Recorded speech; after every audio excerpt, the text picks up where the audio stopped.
ಇದ್ದಾಗ ನಮ್ಮ ಸಂಬಂಧಿಕರಿಗೆ ಹೆಸರು ಹೇಳಂಗಿಲ್ಲಲ್ಲ, ಈಗ ಆ ಪರಿಸ್ಥಿತಿ ಐತೆ. ಎಲ್ಲ ಮುಖಂಡರು ಸೇರ್ಕೊಂಡು ಬರಲೇಬೇಕು ಅಂತ ಇದು ಮಾಡಿದ್ರು. ಆದ್ರೆ ನಾವು ಎಲ್ಲ ಕಾರ್ಯಕರ್ತರು ಬಿಟ್ಟು ಹೋಗೋಕ್ಕಾಗಲ್ಲ. ನಾವು ಅದಕ್ಕೆ ನಾವೆಲ್ಲರೂ ಕೇಳ್ಬಿಟ್ಟು ನಮ್ಮ ತಿನ್ಮಂತಂದ್ರೆ ಹಬ್ಬ ಕಳ್ಮೆ ಅಂತ ಹೇಳಿದ್ವಿ. ಈಗ ಎಲ್ಲರೂ ವಿರೋಧ ಮಾಡಿದಾಗ ನಾನು ಎಲ್ಲರೂ ಬಿಟ್ಟು ನಾನು ಒಬ್ಬ ಹೋಗೋಕ್ಕೆ ಚಾನ್ಸೇ ಇಲ್ಲ. ಅದರಿಂದ ನಾನು ಈ ಜೊತೆಲೇ ನನ್ನ ಇಟ್ಕೊಂಡು ನಾವು ಇದ್ರೂ JDS ಸತ್ರು JDS. ಅವತ್ತು ನಮ್ಮ ದೇವೇಗೌಡ ಅಪ್ಪಾಜಿ ಆಗಲಿ ಕುಮಾರಣ್ಣದಾಗಲಿ ನಾವು ಹುಟ್ಟಿದಾಗಿಂದ ಅವತ್ತಿಂದಲೂ JDS, ಇವತ್ತು JDS, ಮುಂದೂ JDS.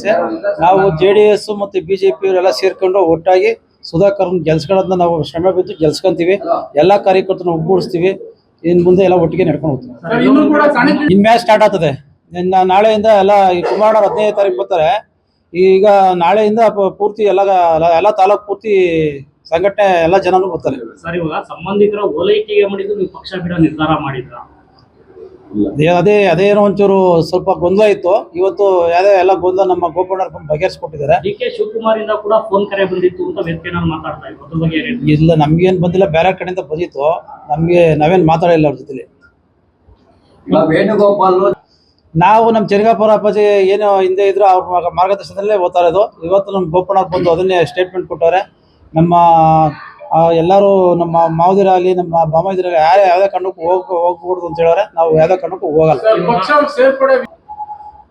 ಪಕ್ಷ ಇನ್ಮೇಲೆ ಸಂಘಟನೆ ಮಾಡ್ತೀವಿ ಸರ್. ಯಾರು ನಾವು ಇನ್ನೂ ಮೀಟ್ ಮಾಡಿದ್ದೀವಿ.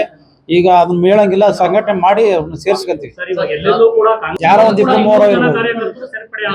ತಾಲೂಕಿನಲ್ಲಿ ಸಾಕಷ್ಟು ಪ್ರಭಾವಿ ಮುಖಂಡರುಗಳು ಈಗಾಗಲೇ ಕಾಂಗ್ರೆಸ್ ಸೇರ್ಪಡೆ ಆಗಿದ್ದಾರೆ. ಬೆರಳೆಣಿಕೆ ದಿನಗಳ ಮಾತ್ರ JDS ಅಲ್ಲಿ ಬಂದಿದ್ದೀರಾ. ಮುಂದಿನ ದಿನಗಳಲ್ಲಿ JDS ಪಕ್ಷ ಈ ನೆಲಮಂಗಲ ತಾಲೂಕಿನಲ್ಲಿ ಉಳಿತದ? ಯಾವುದೇ ಕಾರಣಕ್ಕೂ JDS ಇದ್ದೇ ಇರ್ತದೆ. ಮುಂದೆ ಇನ್ನ ಸಂಘಟನೆ ಮಾಡ್ತೀವಿ. ನೆಕ್ಸ್ಟ್ JDS BJP ಒಂದಾಗಿ ಇದನ್ನ ನಾವು ಕಾರ್ಯಕ್ರಮ ಮಾಡ್ತೀವಿ.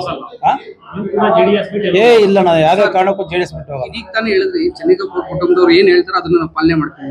ಇವಾಗ ವೇಣುಗೋಪಾಲ್ ಅವ್ರು ಬಂದು ಯಾವುದೇ ಕಾರಣಕ್ಕೂ ಇಲ್ಲ. ನಮ್ಮ ಕಾರ್ಯಕರ್ತರೇ ಮುಖ್ಯ. ನಮ್ಮ JDS ಮುಖಂಡರು BJP ಮುಖಂಡರು ಇಷ್ಟೆಲ್ಲ ನಾವು ಇಲ್ಲಿ ನೋಡಿದಾಗ ನಮಗೆ ಒಂದು ಕಣ್ಣು ನೀರು ಬಂದಂಗೆ ಆಗ್ತದೆ. ನೆನ್ಸ್ಕೊಂಡ್ಬಿಟ್ರೆ ನಾವು ಇವ್ರನ್ನೆಲ್ಲ ಬಿಟ್ಟೋದ್ರೆ ನಾನು ಮನುಷ್ಯನೇ ಅಲ್ಲ.